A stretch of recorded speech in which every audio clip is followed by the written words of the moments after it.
अस्सलाम वालेकुम, this is ODA foxtrot from defence outpost. तो आज जो है वो एक बहुत ही ज़्यादा इंपॉर्टेंट टॉपिक के ऊपर डिस्कशन करेंगे। इवन दो मेरा इस टॉपिक पर वीडियो बनाने का कोई मूड नहीं था, लेकिन हमारे जो बॉयज़ बैठे हैं नेबरहुड के अंदर, वो हर दफ़ा कोई ना कोई ऐसी चवल मार देते हैं कि बंदा मजबूर हो जाता है इनको रिबर्टल देने पर, इनके ऊपर वीडियो बनाने पर। तो कल ही कुछ पिक्चर्स निकल के आती हैं एलसीए तेजस की, और ये एलसीए तेजस का मार्क 1 ए वाला वेरिएंट था जिसकी कुछ ही महीनों पहले फर्स्ट फ्लाइट हुई है। तो उसके ऊपर जो है नया इजरायली जैमर देखा गया, ईसा जैमर था सपोजिटली। अब वो पिक्चर आई, काफी ज्यादा हाई क्वालिटी की पिक्चर्स थी, तो हमने भी देखी उसको। हमने कहा कि काफी अच्छी बात है, कैपेबिलिटी में इजाफा हुआ है। लेकिन उसके फौरन बाद क्या हुआ, वही चीज जो कि इंडियंस जिसमें बहुत ज्यादा एक्सपर्ट हैं, इन्होंने बिला वजह उस चीज के ऊपर उछलना शुरू कर दिया। GF-17 को घसीटना शुरू कर दिया, ब्लॉक 3 को घसीटना शुरू कर दिया कि जी अब तो GF-17 ब्लॉक 3 का रडार बिल्कुल फेल हो गया। तो यहाँ पर जो है वो फिर हमें मसला शुरू हो जाता है। अपने एयरक्राफ्ट की कैपेबिलिटीज को डिफाइन करें, हमें उसके ऊपर कोई एतराज नहीं है, लेकिन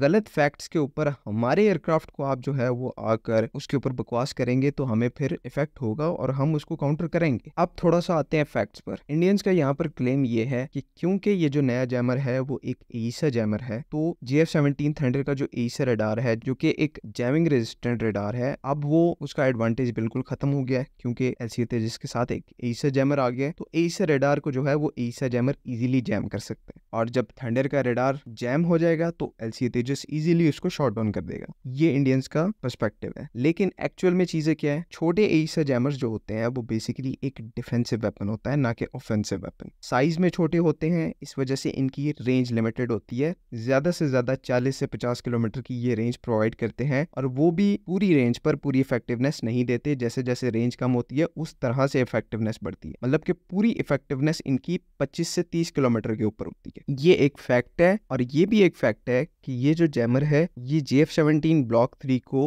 150 किलोमीटर से PL-15 लॉन्च करने से नहीं रोक सकता। और जब एक बार PL-15 लॉन्च हो जाती है तो एलसीए तेजस को डिफेंड करना पड़ेगा, और ऑलरेडी जो है वो एक डिसएडवांटेज एलसीए तेजस के लिए एस्टेब्लिश हो जाएगा। तो ये जो चेस्ट थंपिंग करना या फिर उछलना कि इस पॉड के आ जाने के बाद एलसीए तेजस जो है वो GF-17 ब्लॉक 3 से बेटर हो जाएगा, ये करने का कोई फायदा नहीं है, क्योंकि फैक्ट्स जो है वो बिल्कुल मुख्तलिफ है आपकी सोच से। अपने आप को तसल्ली देने के लिए, अपनी पब्लिक को तसल्ली देने के लिए आप ये चीज कर सकते हैं, लेकिन एक्चुअल में एक्चुअल कॉम्बैट के अंदर ऐसा कुछ नहीं होगा। और GF-17 के पास जो एक क्लियर एडवांटेज है एवियोनिक्स के मामले में, वेपन्स के मामले में, वो उसका अभी तक इस्टेब्लिश है और ये रहेगा। मैं तो ये सोच के बड़ा अमेज होता हूँ कि ये तेजस मार्क 1A को GF-17 ब्लॉक 3 का डायरेक्ट कंपेटिटर कहते हैं। लेकिन अगर आप फिर वही फैक्ट्स को दरमियान में ले आएंगे तो फिर ये जो है वो चुप कर जाएंगे। GF-17 ब्लॉक 3 जो है वो 4 BBR मिसाइल्स कैरी कर सकता है, और मार्क 1A जो है जिसको आप ब्लॉक 3 का कंपेटिटर कहते हैं, वो सिर्फ 2 कैरी कर सकता है, और 2 भी वो BBR मिसाइल्स जिनकी रेंज जो है वो 80 to 90 किलोमीटर की है। तो ब्लॉक 3 के साथ तेजस मार्क 1A को कंपेयर करना तो दूर की बात,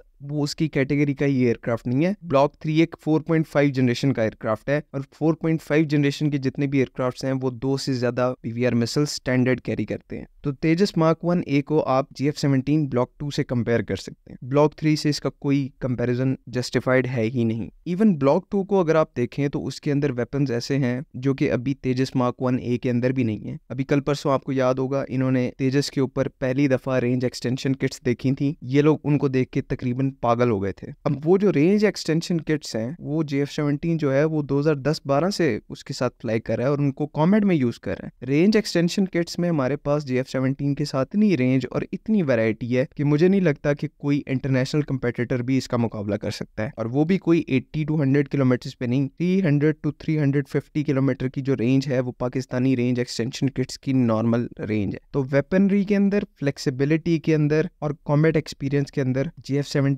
ब्लॉक 1 ब्लॉक 2 को भी कंपेयर करना एलसीए तेजस से, ये चीज जस्टिफाइड नहीं है। तो आज के लिए बस इतना ही। आई होप कि आप लोगों को बातें समझ में आ गई हैं। अगर इसमें कोई कंफ्यूजन है तो आप काइंडली कमेंट्स में जरूर पूछें। बाकी अगली वीडियो तक के लिए अल्लाह हाफिज। पाकिस्तान जिंदाबाद।